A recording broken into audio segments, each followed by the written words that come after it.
Kedatangan bangsa Inggris ke Indonesia, sebagaimana bangsa-bangsa Eropa lainnya, didorong kondisi semakin sulitnya mendapatkan rempah-rempah. Padahal, rempah-rempah merupakan salah satu kebutuhan vital di Eropa, terutama sebagai bahan pengawet makanan saat musim dingin tiba. Setelah jatuhnya Konstantinopel ke tangan Turki para pedagang, Eropa harus mencari jalan lain demi mendapatkan rempah-rempah. Karena Konstantinopel merupakan pusat perdagangan yang menyambungkan pedagang Eropa dengan Asia, termasuk untuk urusan pembelian rempah-rempah. Dalam masa kesulitan tersebut, seorang pelaut berkebangsaan Italia bernama Christopher Columbus, pelayaran Columbus lalu dilakukan dengan melewati Samudra Atlantik menuju Asia. Namun, Columbus justru menginjakan kakinya di Haiti, Amerika pada ke-1492. Rombongan ekspedisi Columbus tersebut akhirnya kembali ke Spanyol pada 1493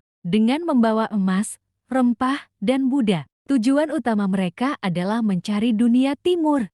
Para pedagang Inggris kemudian mencari jalan keluar dengan mencari daerah utama penghasil rempah-rempah di dunia timur. Dalam pelayaran ke dunia timur untuk mencari rempah-rempah, pelaut Inggris pertama kali sampai ke India pada tahun 1498 dengan mengikuti rombongan Portugis yang dipimpin oleh Vasco da Gama. Inggris kemudian berupaya memperkuat kedudukannya di India dengan membentuk kongsi dagang bernama East India Company (AEC) pada tahun ke-1600.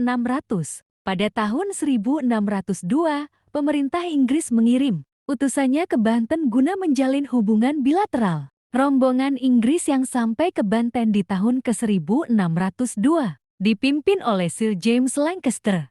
Sultan Banten kemudian memberi izin kepada Inggris untuk mendirikan sebuah kantor dagang di daerah Banten. Selain itu, Inggris juga berhasil mendirikan beberapa kantor dagang di daerah lainnya seperti Ambon, Makassar, Jepara, dan Jayakarta pada tahun ke-1604. Merujuk catatan Ahmadi Nur dalam Bandar Sibolga di pantai barat Sumatera pada abad ke-19 sampai pertengahan abad ke-20. 2015, 168 sampai 169, penjelajahan bangsa Inggris ke Nusantara, Hindia Timur yang paling awal dilakukan salah satunya oleh rombongan yang berada di bawah komando Francis Drake. Pada Juli tahun 1579, rombongan Drake berlayar menuju ke barat. Setelah 68 hari perjalanan mereka berhasil melintasi Samudra Pasifik dan menemukan sejumlah gugus pulau kecil. Dari sana,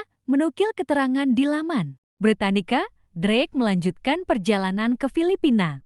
Drake akhirnya dapat menemukan Maluku, mendapatkan izin dari Sultan setempat, dan berhasil membawa pulang rempah-rempah.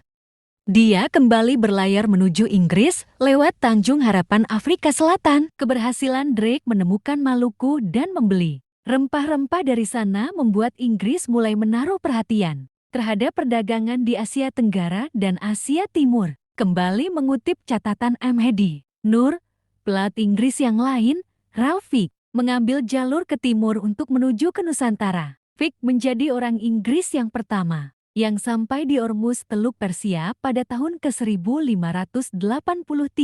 Ia kemudian melanjutkan pelayaran menuju Hugli di delta Sungai Gangga, India. Selanjutnya, Fick berlayar ke Burma dan berhasil sampai ke Bandar Malaka pada tahun ke-1588.